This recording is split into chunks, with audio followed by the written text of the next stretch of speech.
नमस्कार, स्वागत है आपका संगीत प्लांट में। फ्रेंड्स, जो हमारी थ्योरी वाली क्लासेस चल रही थी उन्हीं को हम कंटिन्यू करेंगे।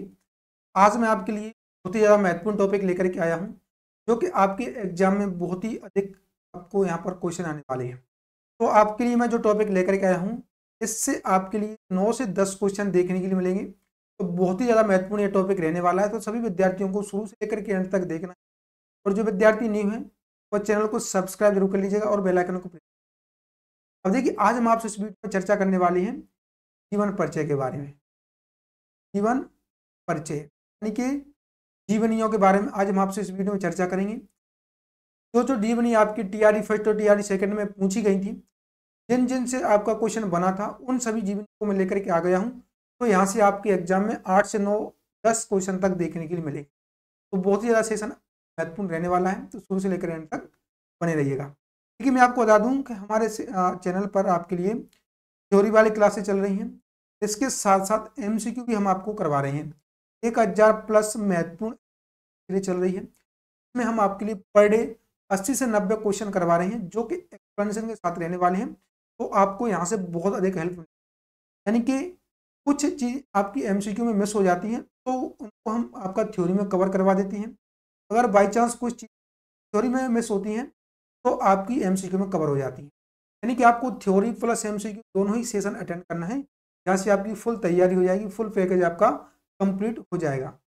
एग्जाम से पहले पहले आप इन सभी क्वेश्चन को देखिएगा, जो हमारी थ्योरी वाली है और एमसीक्यू वाली है। इनको लेकर के एंड तक जितने भी अभी तक सेशन आ चुके हैं, सभी को आप शुरू से लेकर के एंड तक देखें। तो चलिए, आज हम स्टार्ट करेंगे अपने। देखिए, सबसे पहले हमारी जो जीवनी रहने वाली है, विष्णु नारायण भातखंडे। विष्णु नारायण भातखंडे जी आधुनिक काल के सबसे महत्वपूर्ण कलाकार रहने वाले हैं, विष्णु नारायण भातखंडे। अब देखिए, इनसे आपके क्वेश्चन सबसे अधिक पूछे जाते हैं, तो इनकी जीवनी को आपको अच्छे से पढ़ना है। मैं आपको जहाँ जहाँ से क्वेश्चन बन सकते हैं सभी को यहाँ पर आपको बताने वाला हूँ। जितनी भी आपकी जीवनी रहने वाली है, उनसे जहाँ जहाँ से क्वेश्चन बन सकते हैं, उन सब पर मैंने यहाँ पर कवर कर लिया है। तो भातखंडे जी का जन्म कब हुआ था? तो आपका 10 अगस्त 1860 ईस्वी में भातखंडे जी का जन्म हुआ था, जन्माष्टमी के। कहाँ पर हुआ था? मुंबई के बालकेश्वर नामक स्थान पर। कहाँ पर हुआ था? मुंबई के बालकेश्वर नामक स्थान। इनके पिताजी का नाम क्या था? ठीक है, इनके पिताजी थे आपके नारायण राव व्यास। नारायण नारायण राव भातखंडे। नारायण राव भातखंडे। तो विष्णु नारायण भातखंडे जी के पिताजी कौन थे? नारायण राव भातखंडे। अब देखिए, इनके गुरु गुरु के बारे में इनसे क्वेश्चन नहीं बनता है, क्योंकि इनके गुरु एक नहीं हुए, अनेक इनके गुरु हैं। यानी कि तार के अलग, गायक के अलग, आपके वादन के अलग, तो अलग अलग इनके गुरु हुए हैं। तो इनके सितार के गुरु सेठ वल्लभ दास थे। कौन थे? सेठ वल्लभ दास। इनके गायन के गुरु गुरुराव जी हुआ बेलवा ठाकुर जी। अब देखिए, इनके अलग अलग हुए हैं। मोहम्मद अली खां भी हुए हैं, जयपुर घराने के। पंडित एकनाथ हुए ग्वालियर के। कलवे अली खान हुए हैं रामपुर के। तो इन्होंने अपनी जो शिक्षा ली है, वो अलग अलग घरानों से ली है, अलग अलग गुरुओं से ली है। इनके गुरु से क्वेश्चन नहीं बनता है, ना ही इनके घराने से क्वेश्चन बनता है। लेकिन इनके बारे में रामपुर घराने संबंध इनके पूछा जाता है। यानी कि ज़्यादातर मानते हैं कि ये रामपुर घराने से संबंध रखते थे और ग्वालियर घराने से भी रखते थे। तो इनके घराने से और इनके गुरु से क्वेश्चन नहीं बनता है। बस आपको पता होना चाहिए नॉलेज के लिए, इन्होंने सितारे की शिक्षा सेठ वल्लभदास जी से, गायन इन्होंने गुरुराव जी कुआ बेलवाल ठाकुर जी से ली थी। उसके बाद आपका मोहम्मद अली खान से, एकनाथ, कलवे अली खान। तो इस प्रकार से इन्होंने शिक्षा ली है। अब देखिए, इनकी मृत्यु क्वेश्चन आपका बनता है, तो 19 सितंबर 1936 इनकी मृत्यु होती है। यानी कि आपका गणेश चतुर्थी के दिन। कब होती है? गणेश चतुर्थी के दिन। ये आपको पता होना चाहिए कि जो भातखंडे जी की मृत्यु होती है 19 सितंबर 1936 ईस्वी। ठीक है। अब देखिए, क्या आपके गायन से पहले, उन्होंने गायन वादन से पहले एलएलबी की शिक्षा ली थी, यानी कि ये वकालत करते थे। उससे पहले इन्होंने बीए किया था। तो यहाँ से आपका बन सकता है कि ये गायन से पहले क्या करते थे? तो गायन से पहले यह वकालत करते थे। गायन से पहले वकालत करते थे। वकालत करते थे। देखिए इन्होंने बीए किया था 1883 में, एलएलबी किया था इन्होंने 1890 में। तो यह पहले संगीत के विद्यार्थी नहीं थे, इन्होंने क्या किया, आपका वकालत की। उसके बाद इनकी रुचि संगीत में जगी, फिर इन्होंने संगीत की शिक्षा ली। तो आगे हम बात करेंगे, संगीत के चित्र में आने से पहले यह वकालत करते थे। तो भातखंडे जी संगीत में आने से पहले वकालत करते थे। इन्होंने एलएलबी कब की थी? 1890 में। अब देखिए संगीत की यात्रा इन्होंने 1904 ईस्वी में प्रारंभ की थी। कब की थी? 1904 ईस्वी में उन्होंने संगीत की अपनी जो यात्रा थी उसको प्रारंभ किया था। संगीत की प्रैक्टिकल बुक यानी कि क्रमिक पुस्तक मालिका इन्होंने लिखी थी 6 भागों में। यह क्वेश्चन आपका पूछा गया है कि क्रमिक पुस्तक मालिका कितने भागों में लिखी गई? यह क्वेश्चन आपका बीपीएससी में पूछा गया है। देखिए बीपीएससी में आपके इसी प्रकार के क्वेश्चन पूछे जाएंगे, वेरी इंपोर्टेंट। यहाँ से आपका इसी प्रकार का क्वेश्चन बनेगा, क्रमिक पुस्तक मालिका किस भाषा में लिखी गई है और यह आपके कितने भागों में लिखी गई है। तो ये क्वेश्चन बन सकता है। तो ये किस भाषा में लिखी गई है? आपकी मराठी और हिंदी में। किस में लिखी गई है? मराठी और आपका, तो आपकी जो क्रमिक पुस्तक मालिका है ये आपकी मराठी हिंदी भाषा में लिखी गई है 6 भागों में। तो यह क्वेश्चन पूछा गया है भागों से संबंधित। अब देखिए संगीत की थ्योरी वाली यानी कि बुक थी भातखंडे संगीत शास्त्र, तो ये आपकी 6 भाग में थी मराठी भाषा में। तो ये जो भातखंडे संगीत शास्त्र है ये आपको भी पढ़ना चाहिए। ये अब इसमें संगीत का पूरा इसमें जानकारी मिलता है, पूरा का पूरा संगीत का निचोड़ इसमें मिलता है। तो आपकी एग्जाम के दृष्टिकोण से और आपकी समझने की दृष्टिकोण से भातखंडे संगीत शास्त्र बहुत ही ज़्यादा महत्वपूर्ण है।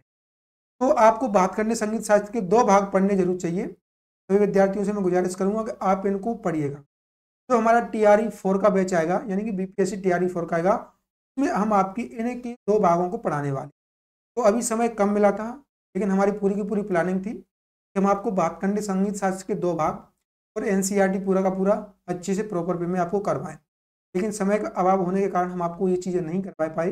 लेकिन आपका जो TRE 4 होने वाला है उसमें हम इनको इंक्लूड करने वाले।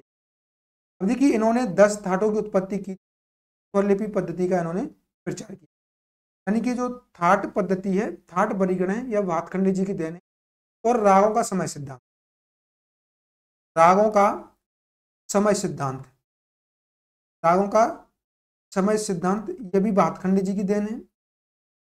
और आपका 10 थाटों का वर्गीकरण ये भी आपके भातखंडे जी की देन है। तो ये महत्वपूर्ण है। आपका स्वरलिपि पद्धति भी भातखंडे की आई थी। विष्णु दिगंबर पुलस्कर जी की स्वरलिपि पद्धति आई थी।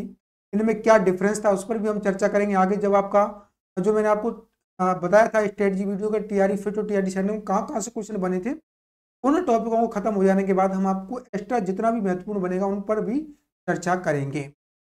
आगे हम बात करेंगे 10 थाटों में समस्त रागों का वर्गीकरण इन्होंने किया है। प्राचीन विद्वान के अनुसार शुद्ध थाट आपका काफी था, यानी कि आपका जो प्राचीन समय था उसमें आपका शुद्ध काफी थाट को माना गया था। लेकिन भातखंडे जी ने इसमें परिवर्तन किया, उन्होंने बिलावल को शुद्ध थाट माना। तो आज के समय में आपका हिंदुस्तानी संगीत पद्धति में बिलावल थाट शुद्ध थाट आपका माना गया है। आपका जो काफी थाट है आज के समय में आपका काफी थाट में ग नी स्वर कोमल लगते हैं। जो आपका बिलावल है उसमें सभी के सभी शुद्ध स्वर लगते हैं, यानी कि सा रे ग म प ध नी। तो इसमें आपके सभी के सभी स्वर प्रयोग किए जाती हैं। ये आपसे क्वेश्चन पूछा जाएगा कि आधुनिक विद्वान के अनुसार शुद्ध थाट कौन सा है, तो आपका बिलावल रहने वाला है। प्राचीन विद्वानों के अनुसार शुद्ध थाट कौन सा है, तो आपका काफी रहने वाला है। तो ये आपको अच्छे से मालूम होना चाहिए। अब देखिए महत्वपूर्ण, यहां से आप स्टार लगा लीजिए डबल। भातखंडे जी की पुस्तकों से आपका क्वेश्चन बनेगा 100%, एक क्वेश्चन यहां से बनेगा। देखिए अभिनव राग मंजरी, अभिनव राग मंजरी, त्रिमल लक्ष्य संगीतम, ये आपकी संस्कृत भाषा में है। जो आपकी अभिनव राग मंजरी है ये भी आपकी संस्कृत भाषा में है। किस भाषा में? आपकी संस्कृत भाषा में। क्रमिक पुस्तक मालिका, तो मैंने आपको बताया था आपका मराठी और आपका हिंदी भाषा में। किस भाषा में? मराठी और हिंदी भाषा में इसके 6 भाग हैं। तो ये क्वेश्चन आपका यहाँ से बनेगा 100%, आपका बुक से क्वेश्चन बनेगा। भातखंडे संगीत शास्त्र ये आपका हिंदी भाषा में, किस भाषा में? हिंदी भाषा में 4 भाग हैं। हिंदुस्तानी संगीत पद्धति, हिंदुस्तानी संगीत पद्धति आपकी मराठी भाषा में। तो ये आपको अच्छे से पता होना चाहिए भातखंडे जी की पुस्तकों के बारे में। यहाँ से आपका बहुत ही ज़्यादा महत्वपूर्ण क्वेश्चन एक पूछा जाएगा। तो इन पांचों की पांचों पुस्तकों को आपको याद कर लेना है, यानी कि भाषा सहित आपको याद करना है। अगर आपसे भाषा पूछ लिया जाए तो आपको क्या पता होना चाहिए। आगे हम बात करेंगे महत्वपूर्ण इनके सम्मेलन। ये भातखंडे जी के आपके सम्मेलन से क्वेश्चन आपका पूछा जाएगा। तो भातखंडे जी के कहाँ कहाँ पर सम्मेलन हुए थे, किस प्रकार से हुए थे, उनको किस प्रकार से आपका आज तक संजोए रखा हुआ है। देखिए इनके प्रयासों ने बड़ौदा में सर्वप्रथम सम्मेलन हुआ था। भातखंडे जी के प्रयासों से बड़ौदा में सर्वप्रथम सम्मेलन हुआ था 1916 ईस्वी में। ये जो प्रथम सम्मेलन हुआ था उसका पूरा का पूरा जो विवरण था, उसमें क्या हुआ था, क्या भाषण दिए थे, इसके लिए एक बुक लिखी गई है ऑल इंडिया म्यूजिकल अकेडमी। मतलब खोलने का उसमें प्रस्ताव रखा था और इसमें क्या क्या चीज़ें रखी गई थी, इसको लेकर के एक बुक लिखी गई थी द हिस्टोरिकल म्यूजिकल, इस प्रकार से एक बुक। तो वो आपकी एक बुक लिखी गई थी, वहाँ से क्वेश्चन नहीं बनेगा। देखिए इसमें आपका ऑल इंडिया म्यूजिकल अकेडमी खोलने का प्रस्ताव रखा था। इस सम्मेलन की अखिल भारतीय सम्मेलन, इस सम्मेलन को आपका अखिल भारतीय सम्मेलन कहा गया था। अब देखिए इस सम्मेलन को भातखंडे जी द्वारा दिए गए भाषण की एक किताब छपी थी। अब उस किताब का नाम क्या था, a short historical survey of music of upper India, ये बुक थी। क्योंकि इसमें आपका जो पहला सम्मेलन हुआ था उसमें क्या क्या हुआ था, क्या क्या इसमें प्रस्ताव रखे गए थे, क्या क्या भाषण हुए थे, जो प्रस्ताव रखाया था ऑल इंडिया आपका अकेडमी खोलने का, तो इस सभी का विवरण हमें मिलता है a short historical survey of the music of India में लिखा गया था। तो ये आपसे पूछा जा सकता है कि भातखंडे जी का जो पहला सम्मेलन हुआ था 1916 ईस्वी में, उसके बाद कौन सी बुक लिखी गई थी, तो ये आपकी लिखी गई थी। ठीक है, अब देखिए जो दूसरा सम्मेलन हुआ था वह दिल्ली में हुआ था, तीसरा आपका बनारस में हुआ था, चौथा आपका लखनऊ में हुआ था। तो ये आपके समय समय पर सम्मेलन होते रहे। इस सम्मेलन से क्वेश्चन आपका पूछा जा सकता है कि भातखंडे जी का पहला सम्मेलन कहाँ पर हुआ था, दूसरा सम्मेलन कहाँ पर हुआ था, तीसरा कहाँ पर हुआ था, चौथा कहाँ पर। तो ये आपको अच्छे से याद कर लेने हैं। देखिए आगे हम बात करेंगे लाहौर में गंधर्व, ये गंधर्व विद्यालय आपका भातखंडे जी का नहीं था, ये था आपका, यहाँ से कुछ मिसिंग है। तो देखिए इसमें आपका यहाँ से मिसिंग है। अब इसको हम एंड कर लेते हैं। भातखंडे जी के बारे में और क्या क्या इसमें आपका महत्वपूर्ण रहने वाला है। देखिए भातखंडे जी के बारे में आपका और आपका क्या रहने वाला है। देखिए इसके अलावा भातखंडे जी ने आपके संगीत का प्रचार किया था जगह जगह। सम्मेलन के माध्यम से खुद पर्सनली जा करके इन्होंने पूरे विश्व में संगीत का प्रचार प्रसार किया और संगीत को इन्होंने बहुत ही ज़्यादा बढ़ाया और संगीत को लिखित रूप में भी दिया, जिससे क्या है आज हम और आप पढ़ पा रहे हैं और लिख पा रहे हैं। ये सिर्फ भातखंडे जी की देन है। तो यानी भातखंडे जी के संगीत में अनमोल आपके यहाँ पर रहे हैं। देखिए सम्मेलन के बाद उन्होंने कॉलेज भी खोला था, यानी कि भातखंडे जी का कॉलेज था मैरिस म्यूजिक कॉलेज। भातखंडे जी ने आपका मैरिस म्यूजिक कॉलेज खोला था। म्यूजिक कॉलेज यह कहाँ पर खोला था, तो ये उन्होंने खोला था लखनऊ में। कहाँ पर खोला था, लखनऊ में। ये आपसे क्वेश्चन बन सकता है। देखिए जो आपका मैरिस म्यूजिक कॉलेज है इसका वर्तमान नाम आपका क्या है, तो वर्तमान नाम आपसे पूछा जा सकता है। तो भातखंडे संगीत क्या है इसका, भातखंडे संगीत विद्यापीठ। तो ये आपको पता होना चाहिए कि जो आपका भातखंडे जी का कॉलेज था मैरिस म्यूजिक कॉलेज, यह कहाँ पर खोला गया था, लखनऊ में। इसका वर्तमान नाम क्या है, भातखंडे संगीत विद्यापीठ।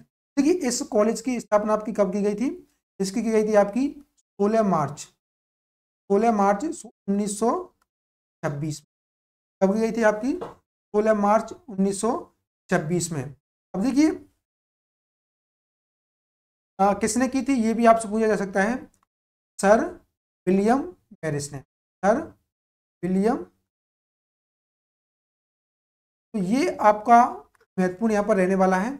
भातखंडे जी ने सम्मेलन के बाद सबसे महत्वपूर्ण कॉलेज खुली थी, यानी कि जो सम्मेलन चल रहे थे उसी समय पर इनका सम्मेलन भी चल रहा था, यानी कि यह संगीत का प्रचार प्रसार भी कर रहे थे। उसी के साथ साथ विद्यार्थियों को शिक्षा देने के लिए यह स्कूल, कॉलेज और एकेडमिक भी खोल रहे थे। तो ये इनका बहुत ही ज़्यादा अद्भुत प्रयास था। उसके बाद इन्होंने एक ग्वालियर में भी कॉलेज खोला था, आपका माधव संगीत विद्यालय। क्या खोला था आपका? माधव संगीत विद्यालय। माधव संगीत विद्यालय यह कहाँ पर खोला गया था? यह था आपका ग्वालियर में। ये महत्वपूर्ण आपका यहाँ से क्वेश्चन पूछा जाता है। उसके बाद इनका था एक बड़ौदा म्यूजिक कॉलेज भी इन्होंने खोला था। बड़ौदा म्यूजिक कॉलेज कहाँ पर खोला था? तो आपका बड़ौदा में। तो इस प्रकार से इन्होंने संगीत के क्षेत्र में कुछ कॉलेज भी खोले थे, कुछ संस्थान भी खोले थे, इन्होंने सम्मेलन भी किए थे। तो इस प्रकार से इनका महत्वपूर्ण योगदान आपका संगीत के क्षेत्र में रहा है भातखंडे जी का। तो भातखंडे जी से संबंधित आपका इतना क्वेश्चन बनेगा। इनकी मृत्यु के रिगार्डिंग मैंने ऑलरेडी बता दिया है। तो इस प्रकार से इनका पूरा का पूरा जीवन परिचय रहने वाला है। इन्होंने क्या क्या बुक लिखी, इन्होंने सम्मेलन कब किए थे, सम्मेलन कौन से सम्मेलन का क्या नाम था, कौन कौन सी कॉलेज उन्होंने खोली थी, ये सारे के सारे क्वेश्चन आपसे बन सकते हैं। तो आगे हम बात करेंगे, नेक्स्ट जीवनी आपकी रहने वाली है विष्णु दिगंबर पलुस्कर जी। देखिए विष्णु दिगंबर पलुस्कर जी से आपके क्वेश्चन बनेंगे। ये आपका टाइपिस्ट से मिस हो गया है, तो मैं आपको बता देता हूँ विष्णु दिगंबर पलुस्कर जी के बारे में स्टार्टिंग पॉइंट। तो विष्णु दिगंबर पलुस्कर, इनके बारे में आपका जो भातखंडे जी जितने महत्वपूर्ण है उतने ही महत्वपूर्ण आपके विष्णु दिगंबर पलुस्कर जी हैं। इनसे भी आपका क्वेश्चन बनेगा और क्वेश्चन आपका अधिक पूछा जाता है। देखिए इनका जन्म कब हुआ था, इनका जन्म कब हुआ था, सबसे महत्वपूर्ण यहीं से बनेगा 18 अगस्त 1872 में। कब हुआ था इनका जन्म? 18 अगस्त 1872 में। कहाँ पर हुआ था? कुंदरबाड़ रियासत के बेलगाम नामक स्थान पर। कहाँ पर हुआ था? कुंदरबाड़ के बेलगाम रियासत में, बेलगाम। तो आपका जो विष्णु दिगंबर पलुस्कर जी थे, इनका जन्म हुआ था 18 अगस्त 1872 को कुंदरबाड़ बेलगाम रियासत में। यहीं से आपका क्वेश्चन बन सकता है। अब देखिए आगे हम इसमें बात करते हैं, इनका जो पिताजी थे, इनके पिताजी कौन थे, पिताजी का नाम क्या था? देखिए दिगंबर गोपाल। पिताजी कौन थे? दिगंबर गोपाल। कौन थे? Digambar Gopal, very important. इनकी माताजी के बारे में अगर बात करते हैं तो इनकी माताजी कौन थी? माताजी थी गा, कौन थी? गा देवी। तो यहाँ से विष्णु दिगंबर पलुस्कर जी का जन्म हुआ था 18 अगस्त 1872 को। इनके पिताजी थे दिगंबर गोपाल, इनकी माताजी थी गंगा देवी। अब देखिए इनका घराना से क्वेश्चन बनता है, तो इनके घराने के बारे में आपको पता होना चाहिए कि विष्णु दिगंबर पलुस्कर जी का घराना कौन सा था। तो इनका घराना था ग्वालियर। कौन सा घराना था? तो इनका ग्वालियर घराना था। इनके गुरु से भी क्वेश्चन बनता है, तो इनके गुरु कौन थे ये महत्वपूर्ण आपके रहने वाले हैं, आपके बालकृष्ण बुआ इचल करंजीकर। कौन थे इनके गुरु? बालकृष्ण बुआ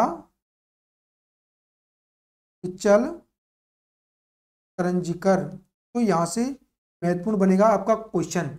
विष्णु दिगंबर पलुस्कर का जन्म होता है 18 अगस्त 1872 को। इनके पिताजी विष्णु दिगंबर गोपाल जी होते हैं, माता गंगा देवी होती हैं, घराना इनका ग्वालियर रहता है, इनके गुरु बालकृष्ण बुआ इचल करंजीकर रहती हैं। तो ये महत्वपूर्ण इनके फैक्ट हैं, इसको आपको याद कर लेना है। अब देखिए आगे हम इसमें बात करते हैं इसके बारे में। देखिए इन्होंने आपके लाहौर में गंधर्व संगीत महाविद्यालय खोला था। महत्वपूर्ण इनका पहला विद्यालय था, या कम समय तक चला था। अब देखिए इनका जो लाहौर में गंधर्व संगीत महाविद्यालय था 1901 में इन्होंने खोला था। इसके पहले प्रिंसिपल बने थे ओंकार नाथ ठाकुर जी। कौन बने थे? ओंकार नाथ ठाकुर जी इनके पहले प्रिंसिपल बने थे लाहौर महाविद्यालय के। इनके महत्वपूर्ण शिष्य थे। तो इनका क्वेश्चन बनता है कि ओंकार नाथ ठाकुर जी के गुरु कौन थे? विष्णु दिगंबर पलुस्कर जी। अब देखिए इन्होंने इसकी दूसरी शाखा कहाँ पर खोली थी? तो मुंबई में इन्होंने लाहौर गंधर्व महाविद्यालय की दूसरी शाखा खोली थी। अब देखिए ये आपका पता होना चाहिए। अब इनका जो महत्वपूर्ण बुक है, इनका बुक कलेक्शन, इन्होंने कौन कौन सा बुक का लॉन्च किया था, ये क्वेश्चन आपका पूछा जाता है। तो बुक से संबंधित आपके क्वेश्चन बनते हैं। तो संगीत तत्व दर्शक, संगीत तत्व दर्शन ये क्वेश्चन पूछा जाता है। संगीत बाल बोध, संगीत बाल प्रकाश, संगीत शिक्षक, और इनका एक और था महिला संगीत। स्वल्पालय गायन, भजनामृत लहरी, राग प्रवेश 20 भागों में था। राग प्रवेश आपका कितने भागों में था? तो क्या 20 भागों में था राग प्रवेश। अब देखिए ये इनकी महत्वपूर्ण बुक थी। संगीत तत्व दर्शन, संगीत बाल बोध, संगीत बाल प्रकाश, संगीत शिक्षक भी बोलते हैं, स्वल्पालय गायन, भजनामृत लहरी, राग प्रवेश 20 भागों में। तो ये इनकी महत्वपूर्ण। अब देखिए एक और महत्वपूर्ण बुक थी महिला संगीत, ये भी आपसे पूछी जाती है या संगीत। अब इनका महत्वपूर्ण शिष्य, इनका महत्वपूर्ण शिष्य कौन कौन से था, ये क्वेश्चन आपका बनता है। तो Sangeet Martand, Omkar Nath Thakur very important, Vinayak Rao Patwardhan, Narayan Rao Vyas, B A Kalaskar, B R Deodhar, B N Thakar. तो ये इनके महत्वपूर्ण शिष्य थे। इनके शिष्य से क्वेश्चन बनता है तो आपको अच्छे से पता होना चाहिए कि विष्णु दिगंबर पलुस्कर जी के शिष्य कौन थे। Sangeet Martand, Omkar Nath Thakur, Vinayak Rao Patwardhan, Narayan Vyas, B N Thakar, B R Deodhar, ये इनके शिष्य थे। देखिए आगे हम इसमें बात करते हैं कि पुत्र, देखिए इनका जीवन कितना स्ट्रगल भरा रहा है विष्णु दिगंबर पलुस्कर जी का। इनके 12 पुत्र हुए थे, उनमें से 11 की मृत्यु हो गई। जो इनका एक पुत्र बचा था उसकी भी मृत्यु 35 वर्ष की आयु में हो। तो इनका जीवन बहुत ही ज़्यादा संघर्षपूर्ण था। इतने का जो समय था इतना आसान नहीं था। आपको भी देखना है, कहानियों को अच्छे से पढ़ना है, इससे आपको भी सीखने के लिए मिलेगा और आपको मोटिवेशन मिलेगा अपने फील्ड में बेहतर करने के लिए। अब देखिए इनका जो 12 पुत्र था उनमें से 11 की मृत्यु हो गई थी। जीवित पुत्र इनका एक था, दत्तात्रेय विष्णु पलुस्कर जी, इनकी भी 35 वर्ष की आयु में मृत्यु हो। तो आप समझ सकते हैं कि इन पर उस समय क्या बीती होगी और यह किस परिस्थिति। अब देखिए एक पत्रिका थी संगीतामृत प्रभा, एक जो पत्रिका थी संगीतामृत प्रभा वो भी इन्होंने लॉन्च की थी, ये भी आपका पूछा जा सकता है। 1922 में नासिक में रामनाथ आधार आश्रम, 1922 में नासिक में रामनाथ आधार आश्रम इन्होंने खोला था। अब देखिए इनको उपाधि मिली थी अमीर की। अमीर की उपाधि किसने दी थी? तो जलालुद्दीन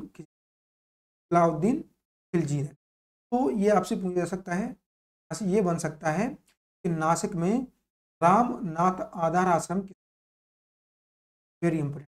आगे हम बात करेंगे नेक्स्ट, तानसेन। देखिए इनका जो विष्णु दिगंबर पलुस्कर जी थे इनका ये जीवन परिचय था। अब देखिए इनकी मृत्यु कब हुई थी ये भी आपसे पूछा जा सकता है। इनकी मृत्यु हुई थी आपकी 21 अगस्त, कब हुई थी इनकी? 21 अगस्त 1931 को मेरठ में, यहाँ पर हुई थी मेरठ में। तो इनकी मृत्यु से क्वेश्चन बनता है, आपको पता होना चाहिए अच्छे से।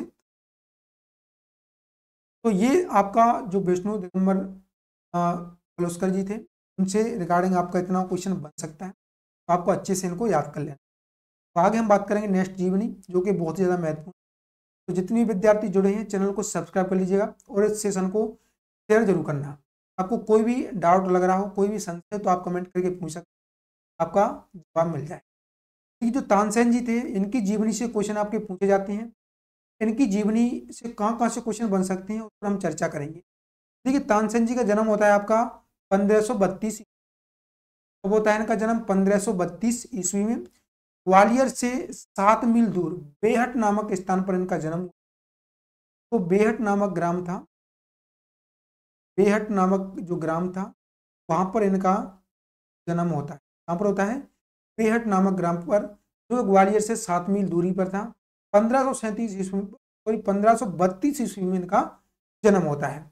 इनके पिताजी थे मकरंद पांडे, जिन्हें आपका मुकुंद राय पांडे भी बोला जाता है। तानसेन जी के पिताजी का नाम क्या था? मकरंद पांडे। देखिए इनके गुरु थे स्वामी हरिदास। स्वामी हरिदास ये ध्रुपद गाते थे, बहुत ही ज़्यादा फेमस ध्रुपद ये थे। तानसेन भी ध्रुपद गाते थे। देखिए स्वामी हरिदास जी थे या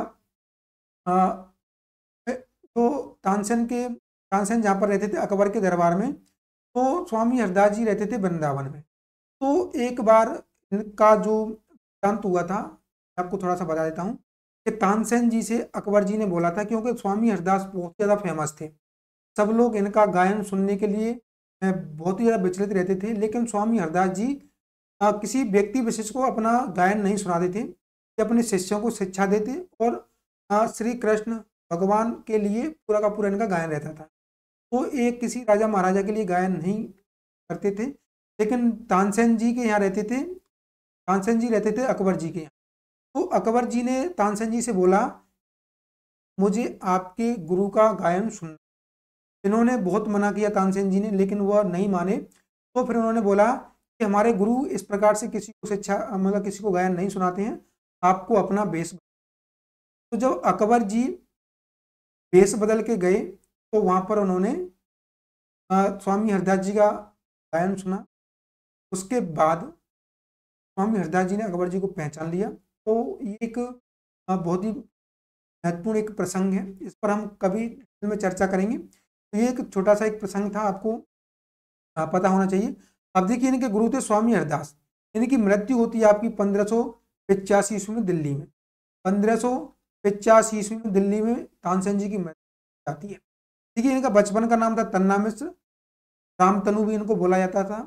तानसेन जी का बचपन का नाम क्या था? तन्ना मिश्र, जिसे रामतनु बोलती है। मोहम्मद गौस नामक फकीर की कृपा से इनका जन्म हुआ। यानी कि इनके जो पिताजी थे मकरंद पांडे, इनके संतान नहीं हो रही थी, इन्होंने मोहम्मद गौस नामक एक फकीर से आशीर्वाद लिया और उनके आशीर्वाद से तानसेन जी का जन्म हुआ था। अब देखिए, जो तानसेन जी हैं इनका मकबरा ग्वालियर में है, और जो मोहम्मद गौस है इनका भी मकबरा आपका ग्वालियर में है। यहाँ पर है आपका ग्वालियर में। तो ये आपका इस प्रकार से यहाँ पर रहने वाला है। ठीक है, स्वामी हरदास जी का के बाद इनके जो गुरु थे वह थे आपके मोहम्मद गुरु। ठीक है, यहाँ से क्वेश्चन बनता है कि स्वामी तानसेन जी के धर्मगुरु कौन थे? तो इनके धर्मगुरु मोहम्मद गौस थे। 10 वर्ष तक स्वामी हरदास से संगीत से उन्होंने सीखा था। 1556 में अकबर के दरबार में ये आ गए थे। 1556 में अकबर के दरबार में आ गए थे। 9 रत्नों में, अकबर के 9 रत्नों में यह शामिल थे। अब देखिए, एक और प्रसंग बनता है कि स्वामी हरदास जी और तानसेन जी का मिलन कैसे हुआ था। देखिए, जंगल में स्वामी हरदास जी गए थे, वहीं पर तानसेन जी अपने यार दोस्तों के साथ जंगल में घूमने गए। तो तानसेन जी का एक इनके पास एक टैलेंट था कि ये अलग अलग जानवरों की आवाज़ निकाल लेते थे। तो इन्होंने एक साधु महात्मा को देखा जंगल में, तो इन्होंने क्या सोचा कि हम इनको डराते हैं। तो सभी दोस्तों ने मिलकर के स्वामी हरदास जी को डराने की कोशिश, यानी कि तानसेन जी ने शेर की आवाज़ निकाली। शेर की आवाज़ में स्वामी हरदास जी को उन्होंने डराया, लेकिन वह साधु महात्मा थे, वह नहीं डरे। लेकिन स्वामी हरदास जी को उनका टैलेंट बहुत पसंद। तो इन्होंने तानसेन के पिताजी से बोला, स्वामी हरदास जी ने, आपका लड़का बहुत ही ज़्यादा टैलेंटेड है, आप इसको हमारे यहाँ पहुँचा दीजिए, इसको हम गायन की शिक्षा देंगे। इस प्रकार से तानसेन जी और स्वामी हरदास जी का एक मिलन हुआ था। देखिए, उसके बाद इन्होंने 10 वर्ष तक इन्होंने इनसे शिक्षा ली। उसके बाद इन्होंने मोहम्मद गौस से शिक्षा ली थी। देखिए, 1556 में अकबर के दरबार में गए, यह अकबर के 9 रत्नों में शामिल थे। इनकी पत्नी का नाम था हुसैनी। अकबर की तानसेन जी की पत्नी क्या नाम था? हुसैनी। Very important. इनके पुत्र कौन थे? सूरत सेन, तरंग सेन, शरद सेन, बिलास खां। इनके 4 पुत्र थे, सूरत सेन, तरंग सेन, शरद सेन और आपका बिलास खां। राग बिलास खानी तोड़ी का इन्होंने आविष्कार किया था। जो बिलास खां थे, इन्होंने राग बिलास खानी तोड़ी का आविष्कार किया था। देखिए, आगे हम इसमें बात करते हैं। इनकी पुत्री थी सरस्वती। इनकी एक पुत्री थी सरस्वती। देखिए, तानसेन की पुत्री से ही घरानों की नींव पड़ी थी। यानी कि इनकी जो इनकी पुत्री थी, इनके लड़के और लड़कियों के जो वंशज थे, उन्हीं से घराने की नींव पड़ी थी। तो उस पर हम चर्चा कर लेंगे। अब देखिए, तानसेन द्वारा रचित ग्रंथ, ये क्वेश्चन आपका पूछा जाएगा। स्टेट में आपका क्वेश्चन यहाँ से बना था, तो आगे भी आपसे पूछा जा सकता है। देखिए, इनके जो राग थे, दरबारी कानड़ा, यहाँ की सारंग, यहाँ की तोड़ी, यहाँ मल्हार। तो तानसेन जी द्वारा रचित राग कौन कौन से थे? दरबारी कानड़ा, यहाँ की सारंग, यहाँ की तोड़ी, यहाँ मल्हार। वेरी इंपोर्टेंट आपके राग यहाँ पर उन्होंने बनाए थे। अब देखिए वीणा और सितार के आधार पर एक नए वाद्य की रचना की, सुरबहार। जो सुरबहार वाद्य था इसकी रचना तानसेन जी ने की, वेरी इंपॉर्टेंट। और देखिए वीणा के आधार पर रबाब भी इन्होंने ही बनाया था। रबाब, सुरबहार, इनका जो निर्माण था वह तानसेन जी ने किया था। अब तानसेन जी के ग्रंथ थे, ये वेरी इंपॉर्टेंट है, पर आप डबल टेबल डबल आप स्टार लगा लीजिएगा। तो यहाँ से आपका क्वेश्चन बनेगा श्री गणेश स्रोत, रागमाला, संगीत। तानसेन के ग्रंथ कौन से थे? श्री गणेश स्रोत, रागमाला, संगीत। यहाँ से आपका क्वेश्चन 100% पूछा जाएगा, आपका स्टेट में बीपीएससी में पूछा गया है। आगे हम बात करेंगे अकबर के यहाँ जाने से पहले रीवा नरेश रामचंद्र के यहाँ यह दरबारी गायक थे। इसके दरबार में जाते वक्त तानसेन एक ध्रुपद रचा। अब देखिए जो अकबर थे उनको इनके बारे में बहुत अधिक इन्होंने सुना था। तो जो अकबर रामचंद्र जी थे ये अकबर के मित्र थे।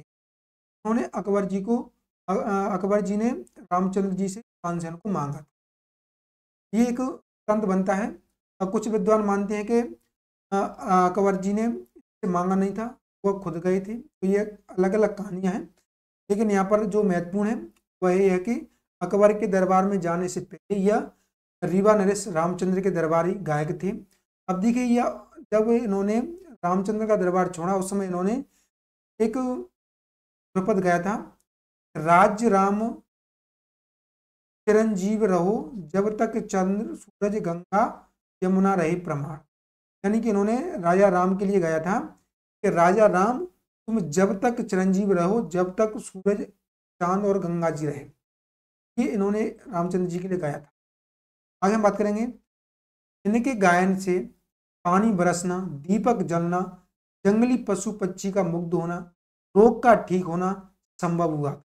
तो इनके राग में यह बहुत बड़ी कला थी कि यह पानी बरसा देते थे। जब राग गायन करते थे तो ये पानी बरसा देते थे, दीपक अपने आप जल उठते थे, जंगली पशु पक्षी मुग्ध होने लगते थे। का गायन सुनकर के जंगली पशु पक्षी भी मोहित हो जाते थे, रोग अपने आप ठीक होने लगते थे। तो ये इनके रागों की महत्वपूर्ण विशेषता।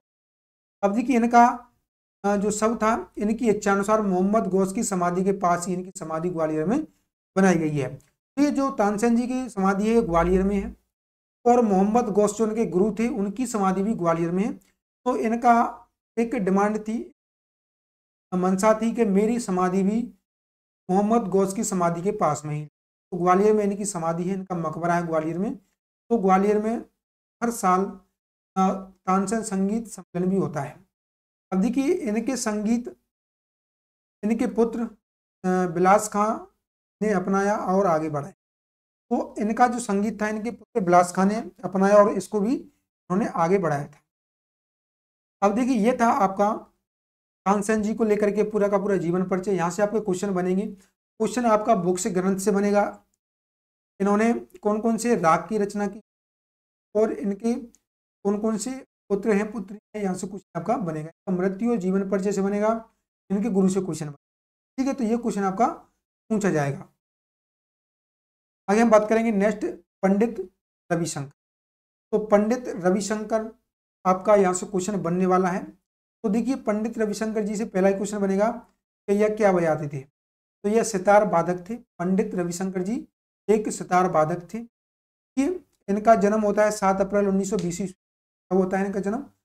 7 अप्रैल 1920 ईस्वी। मृत्यु होती है 11 दिसंबर 2012 में। 11 दिसंबर 2012 में इनकी मृत्यु हो जाती है। ये आपको पता होना चाहिए, यहाँ से ही आपका क्वेश्चन बन जाएगा। देखिए जितने विद्यार्थी हमसे जुड़े हुए हैं सभी के सभी चैनल को सब्सक्राइब कर लीजिएगा, और आपसे कहना ना पड़े आप अपने आप ही वीडियो को लाइक और शेयर जरूर कर दिया करें। देखिए इनके पिताजी थे श्यामा शंकर। जो पंडित रविशंकर जी थे इनके पिताजी कौन थे? तो इनके पिताजी थे श्यामा शंकर। गुरु थे अलाउद्दीन खां। अलाउद्दीन खां गुरु थे या मेयर घराने से थे। तो ये भी आपसे पूछा जाएगा कि इनके गुरु थे अलाउद्दीन खां, आपके मेहर घराने से थे। और जो आपके रविशंकर जी थे ये भी आपके मेहर घराने से थे। घराने से थे, मेहर घराने से, वेरी इंपॉर्टेंट। अब देखिए इनके भाई थे राजेंद्र शंकर, ज्ञानेंद्र शंकर, उदय शंकर, ये आपके कथक सप्तकार थे।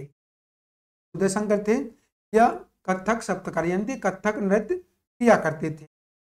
देखिए इसके बाद इनकी पत्नी अन्नपूर्णा देवी थी, 1941 में विवाह हुआ था। जो अन्नपूर्णा देवी हैं यह अलाउद्दीन खान की पुत्री, यानी कि इनके गुरु की पुत्री थी अन्नपूर्णा देवी। इन्होंने अपने गुरु की बेटी से ही शादी की थी और उसके बाद इनका यह जो शादी था यह बहुत ही कम चला। उसके बाद इन्होंने फिर से शादी की, तो इस प्रकार से इनकी शादी हुई। तो रविशंकर जी की पहली पत्नी थी अन्नपूर्णा, दूसरी पत्नी थी सुकन्या राजन, यानी कि इनका 1941 में विवाह हुआ था, 1980 तक चला था।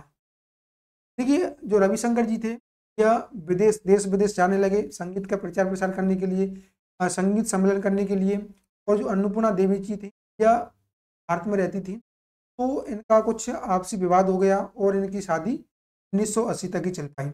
उसके बाद उन्होंने कन्या राजन से शादी की थी 1989 में। ये एक इनका फैक्ट बनता है। अब देखिए अन्नपूर्णा से एक पुत्र हुआ था सुविंद्र शंकर, सुकन्या राजन से 2 पुत्री हुई थी नोराह जोन्स, अनुष्का शंकर। तो ये सुकन्या जी की 2 पुत्रियां थी, नोहार जोन्स, अनुष्का शंकर। अन्नपूर्णा से एक पुत्र हुआ था सुविंद्र शंकर। ठीक है, आगे हम बात करेंगे। रविशंकर उच्च शिक्षा अमेरिका की कैलिफोर्निया यूनिवर्सिटी में उन्होंने ली थी। देखिए रविशंकर जी ने उच्च शिक्षा अमेरिका के कैलिफोर्निया यूनिवर्सिटी से ली थी। राष्ट्रीय वाद्य वृंद के प्रमुख संचालक पर रहे हैं। देखिए राष्ट्रीय वाद्य वृंद के प्रमुख संचालक पर ये आपके रहे हैं। यहाँ से आपको एक बार देख लेना है। देखिए काबुलीवाला, अनुराधा, गोदान आदि फिल्मों में इन्होंने संगीत दिया है। यह बीन अंग से सितार बजाते, किससे बजाते थे? तो आपके यह बीन अंग से सितार बजाते थे। अब देखिए ये बीन अंग से सितार बजाते थे। इनकी पुस्तक थी very important, my music my life. इनकी महत्वपूर्ण पुस्तक थी माई म्यूजिक माई लाइफ। आगे हम बात करेंगे इसमें। मुख्य शिष्य, इनके शिष्य कौन कौन से थे? उमाशंकर मिश्र, गोपाल कृष्ण, जया बोस, शंकर घोष, शंभुदास। इनके महत्वपूर्ण शिष्य थे। यहाँ से आपका क्वेश्चन बन सकता है। उमाशंकर मिश्र, गोपाल कृष्ण, जया बोस, शंकर घोष, शंभुदास। तो इस प्रकार से यहाँ पर यह रहने वाला है। आगे हम बात करते हैं। अब देखिए ये था आपका पंडित रविशंकर को लेकर के पूरा का पूरा जीवनी। कि आपका क्वेश्चन यहाँ तक पूछ लिया जाएगा, यहाँ से आपका क्वेश्चन बन जाएगा। इनका जन्म कब हुआ था, मृत्यु कब हुआ था, किस घराने से थे, गुरु का क्या नाम था, माता पिता का क्या नाम था। इस प्रकार से इनके क्वेश्चन यहाँ पर बनने वाले हैं। तो आपको अच्छे से इसको देख लेना है, अच्छे से याद कर लेना है कि बुक के बारे में पूछा जाता है। इनकी एक और बुक थी आपकी रागमाला, ये भी आपसे पूछा जा सकता है। इनकी फर्स्ट बुक थी माई म्यूजिक माई लाइफ, दूसरी थी रागमाला। ठीक है, तो ये आपको पता होना। अब आगे हम बात करेंगे नेक्स्ट, अब्दुल करीम खान। अब्दुल करीम खान, यहाँ से क्वेश्चन आपका 100% पूछा जाता है। आपका बीपीएससी में इनसे क्वेश्चन पूछा गया है। बीपीएससी में आपका यहीं से क्वेश्चन बना है, अब्दुल करीम खान किस घराने से, यानी कि किराना घराने का संबंध किस कलाकार से है। तो यहाँ से क्वेश्चन आपका बनेगा, आपको अच्छे से पता होना चाहिए। आपके अब्दुल करीम खान जी हैं, यहाँ पे किराना घराने से थे। जन्म हुआ था 1872 ईस्वी में। स्थान आपका किराना यूपी में हुआ था। तो इनका जो जन्म हुआ था किराना में हुआ था, इसी के आधार पर उन्होंने किराना घराने की नींव रखी। इनके पिताजी थे काले खां, पत्नी गफूरन अब्दुल वाहिद खान की बहन थी। गफूरन जी थी अब्दुल वाहिद खान की यह बहन थी। इनके 3 भाई थे। सबसे छोटे भाई अब्दुल हक, अब देखिए जो सबसे छोटे भाई थे इनके अब्दुल हक, इनकी पत्नी थी रोशन आरा बेगम, कौन थी? रोशन आरा बेगम। 6 वर्ष की आयु में संगीत सभा में गाना प्रारंभ किया था। इन्होंने, जो अब्दुल करीम खान जी, इन्होंने 6 वर्ष की आयु में संगीत सभा में गाना प्रारंभ कर दिया था। चाचा अब्दुल्ला खान थे, पिता काले खान थे। इनके जो चाचा थे यह अब्दुल खान थे, पिता काले खान थे। इन्होंने अपने पिताजी से ही शिक्षा अपनी ली थी पूरे का पूरा। जो इनके गुरु थे वह आपके काले खान जी थे। इनकी मृत्यु होती है 1937 ब्रज महाराष्ट्र में। कहाँ पर होती है अब्दुल करीम खान जी की मृत्यु? 1937 में ब्रज महाराष्ट्र में। 15 वर्ष की आयु में बड़ौदा की अदालत में एक गायक के रूप में नियुक्त हुए। 15 वर्ष की आयु में बड़ौदा की अदालत में एक गायक के रूप में नियुक्त हुए थे। उत्कृष्ट ख्याल गायकी के साथ साथ ठुमरी, दादरा, भजन, मराठी नाट्य संगीत गायन में निपुण थे। तो यह क्या क्या और गा लेते थे? तो आपका ठुमरी, दादरा, भजन, यह सभी के सभी यह गा लेते थे। ख्याल तो इनका बहुत ही ज्यादा फेमस। देखिए लोकप्रिय ठुमरी पिया बिन नहीं आवत चैन, इनकी ये लोकप्रिय ठुमरी थी पिया बिन नहीं आवत चैन, 1925 का था, राग झंझोटी में, राग झंझोटी में। प्रसिद्ध शिष्यों के बारे में बात करते हैं। सवाई गंधर्व, केसरबाई केरकर, इनके महत्वपूर्ण शिष्य थे। 1913 में पुणे में आर्य संगीत विद्यालय खोला था इन्होंने। आर्य संगीत विद्यालय अब्दुल करीम खान जी ने खोला था। 1917 में दूसरी शाखा इन्होंने मुंबई में खोली, वेरी इंपोर्टेंट। ये किराना नामक ग्राम के निवासी, इसी के ऊपर इन्होंने घराने का नाम पड़ा था, यानी कि जो इनके घराने का नाम पड़ा था, इनके गांव के आधार पर इन्हीं के घराने का नाम पड़ा था। उन्होंने अपने गांव का नाम ही के नाम पर रखा था। गोबरहार वाणी के गायक थे। महाराष्ट्र में मीण और कण युक्त गायकी के प्रचार का श्रेय इनको जाता है। इनकी मृत्यु 27 अक्टूबर 1937 में हो गई थी। इनकी मृत्यु 27 अक्टूबर 1937 में हो गई थी। ये थे आपके अब्दुल करीम खान। कौन थे आपके? अब्दुल करीम खान। आपको अच्छे से याद कर लेना है इनके सारे के सारे फैक्ट। का जन्म कब हुआ था? 1972 में, सॉरी 1872 में इनका जन्म हुआ था। किराना घराने से थे। किराना यूपी में इनका जन्म होता है। काले खान के गुरु थे, यही इनके पिताजी थे। पत्नी गफूरन थी। इनके 3 भाई थे। तो ये सारे के सारे फैक्ट आपको याद कर लेना है। इन्होंने आर्य आपका जो कॉलेज था उसकी स्थापना की थी। ये आपको सारी की सारी चीज़ें अच्छे से याद कर लेना है। अब आगे हम बात करते हैं त्यागराज। त्यागराज जी से क्वेश्चन बनेगा, इसे आपको लिख लेना है। देखिए आपको नोट्स बनाने की कोई ज़रूरत है नहीं, आपके लिए हमने प्रिंटेबल नोट्स प्रोवाइड कर दिए हैं। आप हमारा एप्लीकेशन डाउनलोड कर लीजिएगा। वहाँ पर आपको MCQ वाले और थ्योरी वाले सभी के सभी नोट्स मिल जाएंगे। कुछ उनके लिए हमने अमाउंट रखा है, तो आप उस अमाउंट को पे कीजिएगा और आपको उसके साथ साथ टेस्ट सीरीज भी मिल जाएगी। तो त्यागराज जी आपके रहने वाले हैं। देखिए इनका जन्म होता है 5 मई 1967 में मद्रास में। कहाँ पर होता है आपका? मद्रास में जन्म होता है 5 मई 1967 में, तिरुवारूर अथवा तंजौर में। इनकी माताजी सीतम्मा देवी थी। कौन थी इनकी माताजी? सीतम्मा देवी। गुरु कृष्णानंद, वेरी इंपोर्टेंट। यहाँ से इनका क्वेश्चन बनेगा, 100% क्वेश्चन पूछा जाएगा। जितनी भी मैं जीवनी करा रहा हूँ, जितना भी मैं आपको बता रहा हूँ, सभी का सभी आपको अच्छे से याद कर लेना है। तो यहाँ से आपका 7 से 8 क्वेश्चन एक ढंग से देखने के लिए मिलेगा। इनके गुरु थे कृष्णानंद। इनकी अधिकतर रचना आदिताल में लिखी हुई है। इनकी रचनाओं में तेलुगु भाषा प्रयोग की जाती है। तेलुगु भाषा क्योंकि ये आपकी मद्रास साइड के हैं, चेन्नई साइड के हैं, तो इनकी जो भाषा तेलुगु थी, इनकी भाषा त्यागराज जी की भाषा तेलुगु भाषा मिलती है। अब देखिए संकीर्तन उत्सव, संप्रदाय कीर्तन, प्रहलाद भक्ति विजयरम, आपका ननका चरित्रम, ये सारी की सारी आपकी त्यागराज जी की देन है। समाधि कावेरी नदी के किनारे इनकी बनी। आगे हम बात करते हैं, समाधि इनकी कावेरी नदी के किनारे है। ऐसा कहा जाता है कि नारद मुनि कर तपस्वी वेश में आकर इन्हें पुराणानाम नामक ग्रंथ, ये आपका क्वेश्चन बन सकता है कि जो नारद जी थे ये तपस्वी वेश में आकर के इन्होंने इनको स्वरार्णव नामक ग्रंथ प्रदान किया था। ये दिन में 12,500 राम नाम का जप करते थे। 12,500 राम नाम का जप करते थे त्यागराज जी। आप अनुमान लगाइएगा, आप पे एक सा का रियाज नहीं होता पड़ता है, आप पर एक राग याद नहीं होता। ये 12,500 राम नाम का जाप करते थे। बड़े भाई थे पंचंदय। इनकी मृत्यु होती है 6 जून 1847, तो होती है 6 जून 1847 में। Very important.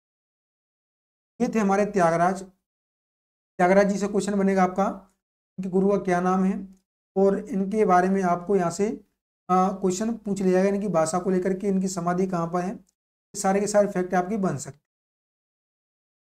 इनकी मृत्यु कब हुई थी, इनका जन्म को हुआ था, ये सारे क्वेश्चन आपके पूछे जा सकते हैं। आगे हम बात करेंगे बड़े गुलाम अली। बड़े गुलाम अली, देखिए आपका MCQ में इन आपका जो जीवनी में आपको बता रहा हूँ, इनसे और जो जो भी महत्वपूर्ण क्वेश्चन आपके बन सकते हैं वहाँ पर आपको हम सभी क्वेश्चनों पर कवर कर लेंगे। आपको थ्योरी के साथ साथ एमसीक्यू देखना भी बहुत ज़्यादा जरूरी है। देखिए, जो बड़े गुलाम अली खां थे, इनका घराना था पटियाला घराना। पटियाला घराना था, कंसूर घराना। अब देखिए, इनका जन्म होता है 2 अप्रैल 1902 में। कहाँ पर होता है? लाहौर, कंसूर, पाकिस्तान में। तो बड़े गुलाम अली खां का जो जन्म होता है 2 अप्रैल 1902 में लाहौर में। प्रारंभ में गायन से पहले यह सारंगी बजाते थे। गायन से पहले बड़े गुलाम अली खां जी सारंगी बजाते थे। गुरु काले खां थे, पिता अली बख्श, पत्नी अली जी बाई। तो देखिए, आपको यहाँ पर देख लेना है बड़े गुलाम अली जी को कि इनका जन्म होता है 2 अप्रैल 1902 में। कहाँ पर होता है? लाहौर, कंसूर, पाकिस्तान में। इनका घराना था पटियाला घराना। अब देखिए, इनके गुरु थे काले खां। यह गायन से पहले सितार बजाते थे, सॉरी सारंगी बजाते थे। पिता अली बख्श, पत्नी अली जी बाई। इनके भाई थे बकरत अली और मुबारक अली। कौन थे आपके? बकरत अली और मुबारक अली। अब देखिए, सबरंग उपनाम है, ये क्वेश्चन आपका पूछा जाएगा। आप बड़े गुलाम अली जी का उपनाम क्या है? बीपीएससी में आपका उपनाम को लेकर के क्वेश्चन पूछे गए हैं। इस पर मैं आपको डिटेल में एक अलग से सेशन लेकर के आऊंगा कि किस गायक को क्या उपनाम दिया हुआ है। तो आपको उपनाम से एक क्वेश्चन पूछा गया था, इस बार भी आपका पूछा जाएगा। तो आपको उपनाम अच्छे से याद कर लेने हैं। बड़े गुलाम अली जी का उपनाम था शबरंग। देखिए, इन्हें जगत उस्ताद के नाम से भी जाना जाता था। जगत उस्ताद यानी कि पूरे जगत का उस्ताद। मुगल आजम मूवी दी थी उन्होंने, प्रेम जोगन मन के शुभ दिन आयो। यानी कि जो मुगल आजम मूवी आई थी, उसमें इन्होंने प्रेम जोगन बन के शुभ दिन आयो ये संगीत दिया था। 1962 में पद्म भूषण मिला था। 1962 में पद्म भूषण मिला था। गान आए ना बलमा याद पिया की आए, आए ना बलमा याद पिया की आए। तो इस प्रकार से रहने वाला है। अब देखिए, इस महत्वपूर्ण है जगदीश प्रसाद, मालती गिलानी, मुनव्वर अली। मृत्यु होती है यानी कि 23 अप्रैल 1968 में हैदराबाद, वजीरबाग। तो बड़े गुलाम जी को लेकर कितना आपका क्वेश्चन बनेगा, महत्वपूर्ण आपका यहाँ पर रहने वाला है। इन्हें पद्म भूषण कब मिला था? इसका गान कौन कौन सा था? आए ना बलमा याद पिया किया है। प्रकार से इनका उपनाम क्या रहने वाला है? इनका जन्म कब हुआ था? गुरु कौन थे? घराना क्या था? यही महत्वपूर्ण फैक्ट आपके बनेंगे, यही महत्वपूर्ण क्वेश्चन आपके पूछे जाएंगे। आगे हम बात करेंगे नेक्स्ट अलाउद्दीन खान के बारे में। अलाउद्दीन खान जी से क्वेश्चन पूछा जाएगा, अच्छे से आपको याद कर लेना है। अलाउद्दीन खान का पहला ही क्वेश्चन बनेगा इनका घराना। इनका मैहर घराना है, सरौंद बाधक है। मैहर घराना है, सरौंद बाधक है। जन्म होता है 1862 ईस्वी। कब होता है? 1862 ईस्वी। पिताजी थे इनके साधु खां। कौन थे इनके पिताजी? इनके पिताजी थे साधु खां। वजीर खां से इन्होंने रबाब, सरौंद, सुर श्रृंगार सीखा था। किससे सीखा था? वजीर खां। वजीर खां रामपुर घराने से। गोपाल कृष्ण भट्टाचार्य जी से इन्होंने गायन सीखा। नंदा बाबू से तबला पखावज सीखा। तो अलाउद्दीन खां जी के इतने गुरु थे। अगर आपसे पूछा जाए कि तबला पखावज अलाउद्दीन जी ने किससे सीखा था, तो नंदा बाबू से। गायन उन्होंने सीखा था गोपाल कृष्ण भट्टाचार्य जी से। सरौंद, सुर श्रृंगार, आपका रबाब, ये सीखा था वजीर खान जी। वजीर खां आपके रामपुर घराने से। ये आपका यहाँ पर रहने वाला है अलाउद्दीन खान जी को लेकर के। अब देखिए, महाराज ब्रजनाथ सिंह के पहले दरबारी यह गायक बने। 1955 में मैहर कॉलेज की स्थापना उन्होंने, मैहर घराने से मैहर कॉलेज की उन्होंने स्थापना की थी 1955 में। उन्होंने मैहर बैंड की भी स्थापना की थी 1918 में। पुत्र अली अकबर थे, सरौंद बाधक हैं। पुत्री अन्नपूर्णा देवी है, सुरबार, यह सुरबार बजाती थी। कहीं कहीं पे आपको सितार भी मिलता है।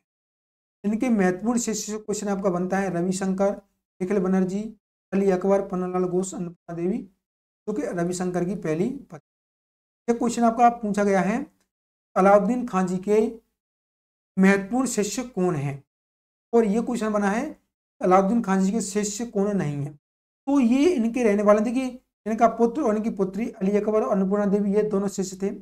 उनके बाद महत्वपूर्ण थे रविशंकर, निखिल बनर्जी, पन्नालाल घोष। ये 3 नाम आपको याद करना है, रविशंकर, निखिल बनर्जी और पन्नालाल घोष। ये क्वेश्चन आपका 100% एग्जाम में पूछा जाएगा।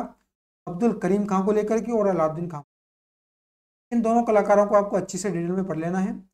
बाकी जब हम एमसीक्यू कराएंगे आपको सारे के सारे क्वेश्चनों को वहाँ पर एक बार रिवाइज करवा देंगे। ठीक है, आगे हम बात करेंगे, इन्होंने नल तरंग घन वाद्य का निर्माण किया। जो आपके अलाउद्दीन खां हैं, उन्होंने नल तरंग घन वाद्य का निर्माण किया था। अलाउद्दीन खां अकादमी आपकी 1979 में भोपाल में खोली। मृत्यु होती है यानी कि 6 सितंबर 1972। मृत्यु कब होती है? 6 सितंबर 1972। वेरी इंपॉर्टेंट आपका यहाँ पर रहने वाला है। आगे हम बात करते हैं, ठीक है, आगे हम बात करेंगे कृष्णराव शंकर पंडित जी। इनसे आपका बीपीएससी में 2-2 क्वेश्चन पूछते हैं एक एक पेपर, तो आपको इनके बारे में अच्छे से पढ़ लेना है। देखिए क्वेश्चन बना था कि शंकरराव पंडित जी का घराना कौन सा, गुरु कौन सी है, इस प्रकार का क्वेश्चन पूछे गए थे। तो इनके बारे में हम डिटेल में चर्चा करने वाले हैं। जो कृष्णराव शंकर पंडित जी हैं, देखिए इनका जन्म होता है आपका जुलाई 1894, कहाँ पर होता है? ग्वालियर में। कृष्णराव शंकर पंडित जी का जन्म होता है जुलाई 1894 ग्वालियर में। जो अपनी संगीत परंपरा के लिए जाने जाते हैं, ये पिता शंकरराव पंडित एक संगीत, कृष्णराव शंकर पंडित जी के पिता शंकरराव पंडित जी थे एक संगीतकार थे। प्रारंभिक संगीत कई अपने पिता शंकरराव पंडित के साथ साथ नात और निसार हुसैन खां के द्वारा की गई है, यानी कि इन्होंने भी अपनी जो शिक्षा है कई कलाकारों से ली है। तो इनके जो गुरु हैं निसार हुसैन नातू खां, तो यहाँ से निसार हुसैन इनके महत्वपूर्ण गुरु हैं। इनसे आपका क्वेश्चन, इन्हें ख्याल, टप्पा, तराना, लयकारी रागों तथा शैलियों का ज्ञान था, इन्होंने शिक्षा ली थी। ये अपने अंतिम समय तक संगीत साधना में लगे रहे और इनकी मृत्यु वर्ष 1989 ग्वालियर में हुई। इनका घराना कौन सा था? इनका घराना भी आपका ग्वालियर घराना था। कौन सा घराना था? इनका घराना आपका ग्वालियर घराना। देखिए संगीत में इन्होंने क्या क्या योगदान दिया है, यहाँ से आपका क्वेश्चन बनेगा। तो कृष्ण राव शंकर पंडित जी को ग्वालियर घराने के प्रमुख गायकों में से, यह क्वेश्चन आपका बीपीएससी में पूछा गया है। राव शंकर पंडित जी का घराना कौन सा? बीपीएससी में यह क्वेश्चन आपका बना है। इन्होंने संगीत पर कई लेख किताबें लिखी थी। इन्होंने ग्वालियर में शंकर गंधर्व संगीत महाविद्यालय की स्थापना की। शंकर गंधर्व महाविद्यालय की स्थापना किसने की है? कृष्णराव शंकर पंडित जी। शंकर गंधर्व महाविद्यालय। इन्होंने 14 वर्ष की आयु में अपने एकल करियर की शुरुआत की। ग्वालियर दरबार के छोटे छोटे संगीतकारों में से प्रमुख थे। 16 वर्ष बाद उन्हें सितारा रियासत के राज्य संगीतकार के रूप में नियुक्त किया गया था। तो ये इनका थोड़ा सा योगदान है। बाकी आपका जो महत्वपूर्ण क्वेश्चन बनेगा इनका घराने को लेकर के, इनका जो कॉलेज है इसको लेकर के, और इनका गुरु कौन है। तो मैंने आपको बताया था इनके गुरु कौन है? निसार हुसैन। कौन है आपका? निसार हुसैन। ये आपके क्वेश्चन यहाँ से पूछे जाएंगे। आगे हम इसमें बात करते हैं। कृष्णराव शंकर पंडित जी एक प्रतिष्ठित एवं बहुमुखी संगीतकार तथा एक समृद्ध प्रशंसकर्ता थे। ये ख्याल, तराना आदि शैलियों में गायकी करते थे। इनको स्वर और वाद्य संगीत के लिए पाठ्यक्रम डिजाइन करने का श्रेय दिया गया है, जिसके लिए उन्होंने 8 पुस्तकों और कई लेख लिखे। ये इनका कुछ जीवन का इनका पूरा का पूरा विवरण रहता है। इनका जो क्वेश्चन बनेगा वो मैंने आपको बता दिया है। कृष्णराव शंकर पंडित जी को विभिन्न सम्मानों से भी नवाजा गया है, जिनमें कुछ महत्वपूर्ण है। 1959 में हिंदुस्तानी संगीत के लिए संगीत नाट्य अकादमी पुरस्कार मिला है। 1962 में इंदिरा कला संगीत विश्वविद्यालय से डॉक्टरेट की उपाधि से सम्मानित इनको किया गया है। 1973 में इन्हें भारत सरकार द्वारा पद्म भूषण सम्मान से नवाजा गया है। 1980 में मध्य प्रदेश सरकार द्वारा तानसेन पुरस्कार से सम्मानित किया गया है। तो ये इनको सम्मान मिले हैं। आप इनको एक बार लिख लीजिएगा। देखिए इनको आपका 1959 ईस्वी में क्या मिला है? हिंदुस्तान संगीत के लिए आपका संगीत नाटक अकादमी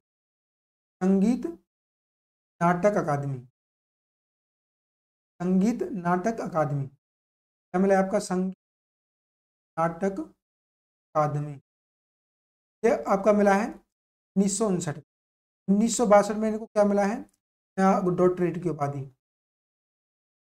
डॉक्टरेट की। उसके बाद आपका 1973 में इन्हें क्या मिला है?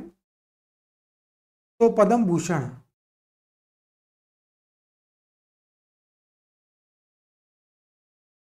उसके बाद 1980 में क्या मिला है, मध्य प्रदेश सरकार द्वारा कांचन,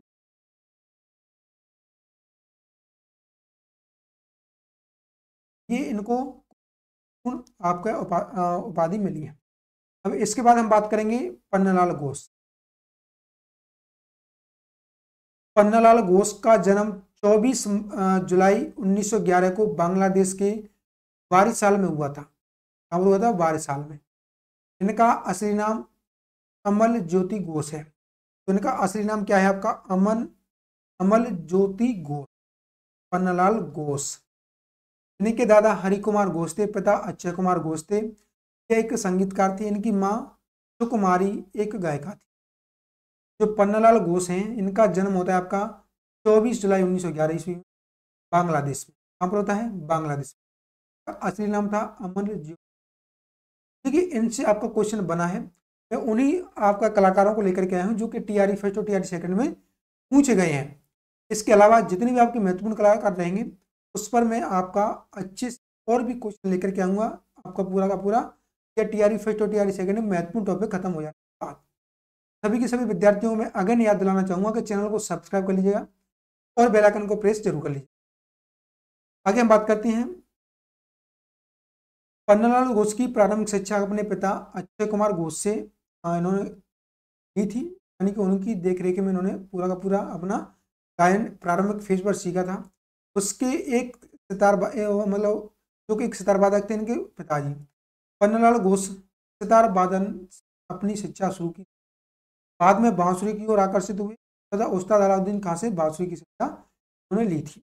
ये आपसे पूछा जा सकता है कि पन्नालाल घोष ने बांसुरी की शिक्षा किससे ली थी? अलाउद्दीन खान। प्रारंभ में यह सितार बजाते थे जो कि अपने पिताजी से, अक्षय कुमार जी से इन्होंने सीखा था। आगे बात करते हैं। इन्होंने विख्यात हारमोनियम वादक उस्ताद खुशी मोहम्मद खान से 2 साल एक संगीत का प्रशिक्षण। पन्नालाल घोष का निधन 20 अप्रैल 1960 को मुंबई में हुआ था। ये आपको पता होना चाहिए कि पन्नालाल घोष जी का निधन कब हुआ था? 20 अप्रैल 1960। ये था पन्नालाल घोष जी का पूरा जीवनी। तो आपको यहाँ पर देख लेना है, यहाँ से क्वेश्चन आपका पूछा गया है तभी मैं आपको यहाँ पर लेकर के आया हूँ। देखिए, और भी आपका क्वेश्चन बन सकता है। इनका संगीत में योगदान। अपने करियर के दौरान पन्नालाल घोष उस समय के 2 महापुरुषों गुरुदेव रविन्द्रनाथ टैगोर, हाजी नजरुल इस्लाम के प्रभाव में आए थे। कुछ समय इन्होंने स्वतंत्रता आंदोलन में योगदान देने के अतिरिक्त बंगाल के समकालीन संगीत और कवित्व में पुनर्जागरण का भी ये इनका कुछ योगदान था। लेकिन इन्होंने बांसुरी में परिवर्तन कर लोक शास्त्रीय संगीत में बजने के अनुकूल बनाया तथा इसकी लंबाई और आकार पर विशेष ध्यान दिया, यानी कि 7 क्षेत्र और 32 पर इन्होंने विशेष ध्यान दिया था पन्नालाल घोष जी। पन्नालाल घोष ने कुछ नवीन रागों की रचना की, जैसे कि चंद्रमौली, दीपावली, जयंत, कुमारी, कपूर, धवानी, पंचवटी, रत्नात्मका, अलासी।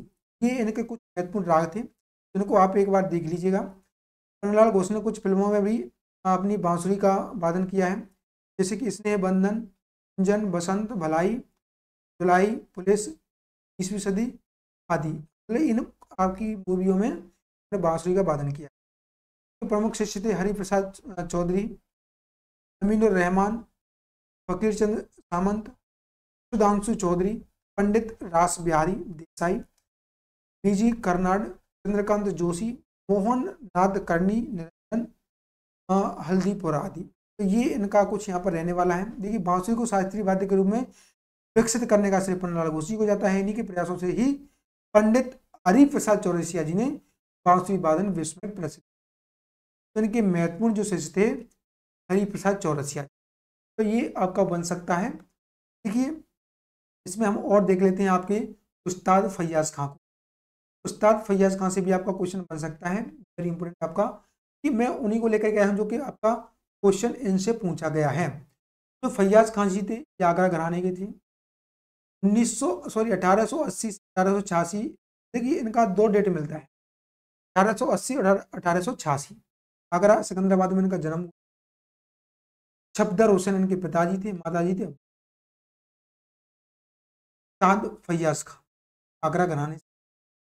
इनका जन्म 1880 में, 1886 में, यानी कि 2 डेट मिलती हैं, आपको ऑप्शन के अकॉर्डिंग लगाना है। आगरा सिकंदराबाद में इनका जन्म हुआ था। पिताजी सफदर हुसैन जी, माता अब्बासी जी। इन्हें रंगीला घराने का भी मानती है। पिता की मृत्यु के बाद संगीत शिक्षा इनके नाना गुलाम अब्बास इन्होंने ली थी। गुलाम अब्बास के पिता गग्गी खुदाबख्श जी। 1924 में मैसूर के महाराज ने आफताब मौस की उपाधि इनको दी थी। फैयाज खां को आफताब मौस भी बोला जाता है। 1924 में मैसूर के महाराजा ने कोई उपाधि दी। 1925 में बड़ौली सरकार ने अखिल भारतीय सम्मेलन में सम्मिलित हुए, जहां पर संगीत की चूड़ामणि की उपाधि इनको मिली थी। संगीत चूड़ामणि की उपाधि इन्हें कहाँ मिली थी? 1924 में आफताब मौस की मैसूर के महाराजा ने। आगे बात करते हैं, इलाहाबाद संगीत अधिवेशन में संगीत भास्कर की उपाधि मिली। प्रेम पिया उपनाम से मिलती हैं। प्रमुख इनके शिष्य हैं खादिमैन, लताफत हुसैन, एसएन जकर, दिलीप चंद्र बेदी, अता हुसैन, यूनुस। तो ये इनके महत्वपूर्ण, आपको इनको याद कर लेना है, नोट डाउन कर लेना। प्रमुख गीत बनाओ बतिया पानी भरेगी, ये इनके प्रमुख। मृत्यु होती है इनकी 5 नवंबर 1950 में। अब होती है 5 नवंबर 1950 में। ठीक है, इस प्रकार से हमारी यहाँ पर जीवनियाँ रहने वाली हैं। सभी की सभी जीवनियों को आपको नोट्स बना लेना है और इनको आप 2 से 3 बार रिवाइज कर लीजिए। बस आप इनको पढ़ लीजिएगा, आपको याद हो जाएगा। आपका 7 से 8 क्वेश्चन पूछा जाएगा, यानी कि जीवनियों से आपका क्वेश्चन बनेगा।